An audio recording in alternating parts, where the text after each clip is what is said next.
Good afternoon.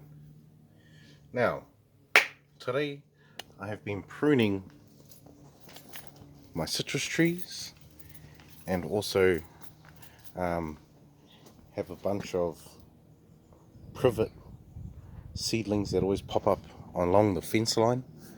So eventually I'm going to dig them all out, but I like to keep them for like a green manure, and then I'm going to mulch it all up, chip it should I say, and then put it around all our fruit trees, and then also mow the lawn.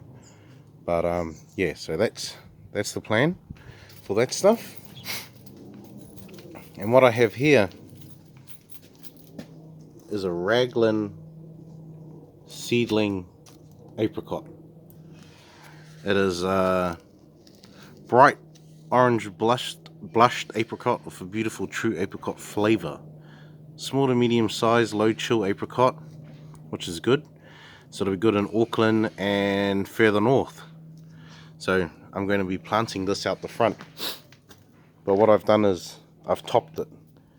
So I'm going to start again, and the scaffolds are going to try and hopefully come out here, one there, and then go not all too close together, have another one further down, you know, sort of spread them out, and then have those as our main branches.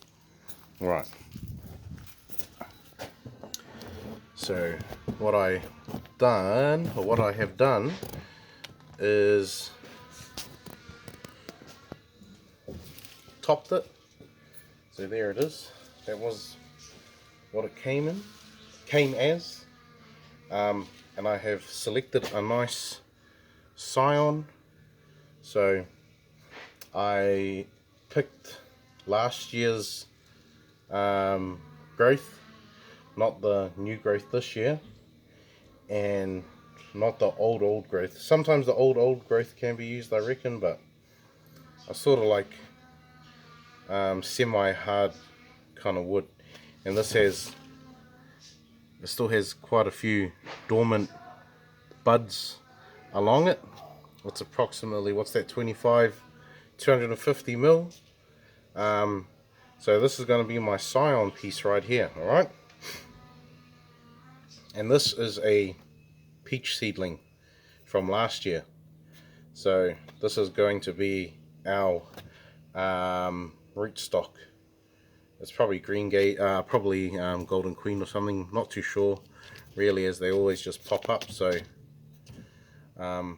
usually I found peach seedlings are the way, and it is just a little bit bigger than my scion piece. So I am going to graft this whole piece on. Like some people would say, you only need to graft a small piece on, or bud graft, but I've got this. I'm not going to graft any more of this onto anything. This is all going to get chipped up and used as mulch anyway. So that's our piece there. It's healthy. It's ready to go. Our seedling here is just sort of coming out of dormancy. So yeah, it should be good. It's in a honey container. King Country honey. Shout outs to King Country honey. Good honey. My granddad loves it. So anyway, what I've got here is my knife and a sharpening. So I'm going to sharpen, just do a couple of runs on it, and go that way, like that. Got my honing stone there.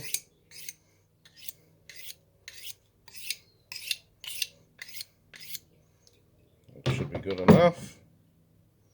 Yep. Sometimes I clean it, sometimes I don't. This is just disinfectant. But yeah, we'll give it a little spray just for the camera. But I do have it handy. It's always in with my grafting stuff. I just don't always use it. So these are my secateurs that I always use. Trusty secateurs. It's just what's this, like a paring knife or something? That's what I use as my knife. Honing rod.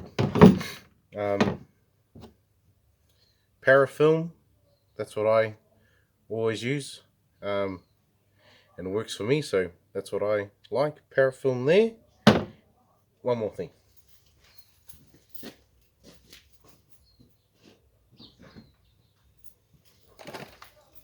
And a toilet wax ring. I got it off Amazon. Came pretty quickly.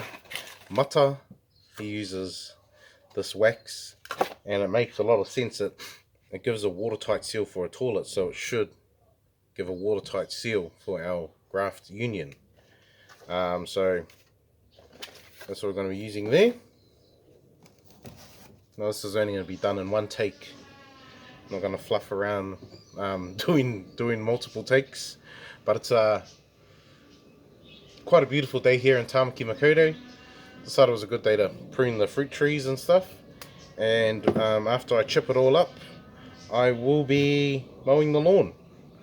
So yeah, I take a piece of parafilm, tear it off. Here's my scion there. It's got a couple of nice buds at the top, so I'll just leave those. It's about what's that, about 5 to 10 mil, 5 to centimeter long, just above these nice healthy looking buds. So I'm just gonna leave that on there. Gonna give it a little bit of a stretch, put it over the end of the scion, because we want this not to dry out too fast, and so the parafilm helps stop it from drying out. So I'm pretty happy with that now. And then now, because parafilm is stretchy, I'll just keep working my way down the scion until I run out of parafilm. Almost run out, so I'll just keep going. And the good thing about this is if it rips, it stretches and sort of adheres to itself pretty well. So we will say that is our scion done. Now, because this has been cut for a little while, I am going to cut about 10 centimeter off. What's that, like 5/8 or 5/16? I don't know what I'm talking about. I'm trying to do imperial, but let's just keep it metric for us in the southern hemisphere.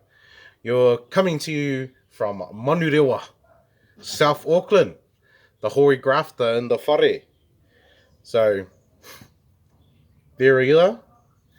It's a nice healthy green piece, so I'm almost confident, certain this is going to take. Alright, so now I kind of have an idea of where I'm going to cut it. So probably going to cut it about here, right about there. Okay, so there goes our seedling. Now that will be getting mulched as well, chipped I mean, and turned into more beautiful mulch for our trees. I've got multiple varieties of plum coming in this year, nectarines and peaches, all things I grafted last year. Well, not all of them are flowering, but definitely next year all of them hopefully will have flowers. But yeah, so what I'm going to do is a cleft graft. I don't know, some people call it something else, but I always just call it a cleft graft. And so you make a wedge, like a V on your scion, put your blade into your rootstock and just rock it down. Be careful not to split it all the way down, because then you have to try and wrap all the way down so that it keeps it dry and can heal before it ruins your graft. So this is the most important part to be worried about at the end, or before you actually get your scion in, is make sure you don't cut your rootstock all the way down too far. Alright, hopefully everyone can see that. If not, hey aha. So now I'm going to cut my scion. Alright, see, it's got two nice flat edges and then a little bulbous bud there, I am inclined to cut through that. So this is the way the Hori Grafter does it. That's my nickname. That's what I call myself, because I'm Hori. And I'm proud, my G. So, if everyone can see that. There we go. So I cut it to myself. That's just how I do it. So that's one side there. And one side there. Now, you can go along. Tidy it up. Now you want to make sure it's a pretty nice V. Or, you know, you want it to be not too bumpy, so that when it goes in to your rootstock, it's going to have a tight joint. So I'm pretty happy with that. So there's my scion cut, and now we shall make the can't really do anything about that, my kids. So I'll put that back there. I did have some music going, but once I started recording it, died. But so now I'm going to cut into my rootstock, and you just put it in there, rock it gently, don't be too hard on it. And the only reason why I'm grafting this is that if once I plant the Raglan seedling apricot and for whatever reason it dies, I will have a backup. So there we go, she's in now, and that's almost the right depth. So now I'll pull that out, and what I'm going to be lining up is this side. See, it's got all that bark still on. There's plenty of cambium and phloem layers there. This side's a bit more damaged, but that's cool. I only like having one side anyway, because that's what I'm going to focus on. And then I turn my knife around, jam it in there, open her up, push her in. Oh, that's looking tahua. Beautiful. See, I don't know, can you see that?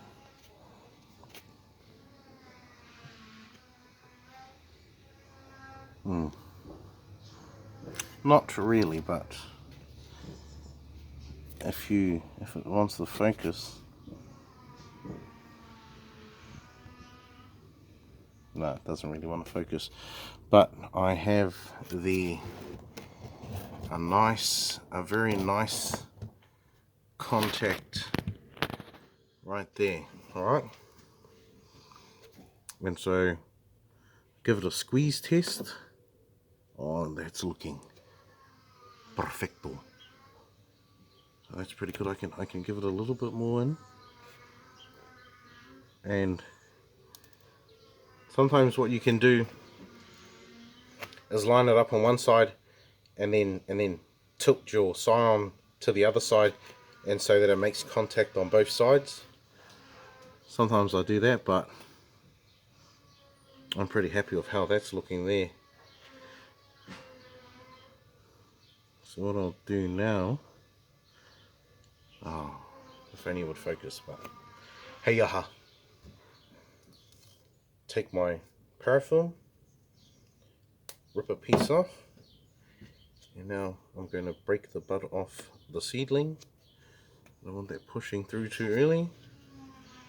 So grab your paraffin. I have to start from the bottom and work my way up.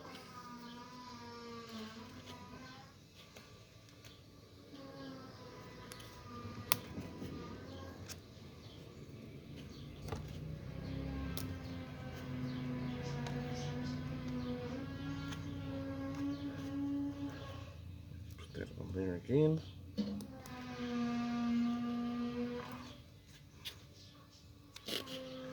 Just like that. Wrap it all the way up.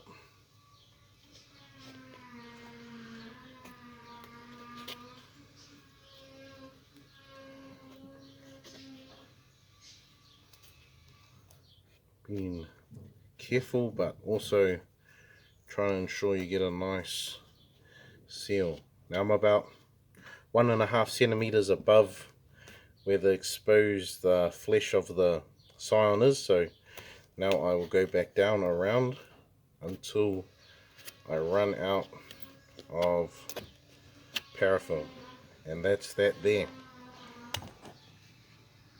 So there she is, trying to ensure that I don't take my scion out of an alignment with the rootstock. So again, this is a Raglan seedling apricot, so it's a New Zealand owned apricot, and it's in a pretty warm place, so it should be good for Auckland. I look forward to one day hopefully having my own plums and apricots as well that germinate, I hope, and then I'll have my own varieties as well, and they'll be for Auckland region, and yeah, be cool. So now I'm getting my wax, my toilet wax ring, and now I'm gonna cover from above the graft and below, so all the way. And it's just gonna help protect the parafilm from the sun, and it's also going to help protect the graft from any rain, and also it is going to yeah, just give it a nice seal, just make sure no moisture gets in there, no insects get in there, and yeah, so get that in there all around. So it's below, now it's below the parafilm and above the parafilm. And then I'll save this for next time.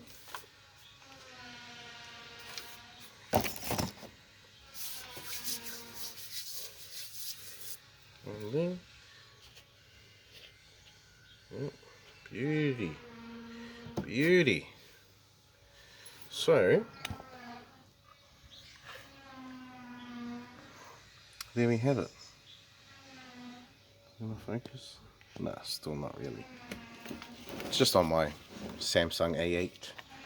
But the graft looks like it should be doing well, and in about 3 to 4 weeks I will definitely know whether it's been a success or not.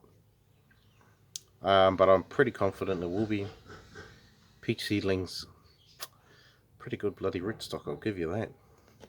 So just keep it watered, and hopefully my dog doesn't stand on it or something that he likes to do. And yeah, so that's a Raglan seedling grafted onto a peach seedling, and yeah,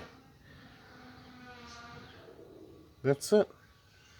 That's how the Hori grafter grafts when he grafts, you know. So I hope everyone has a meke weekend. Take care.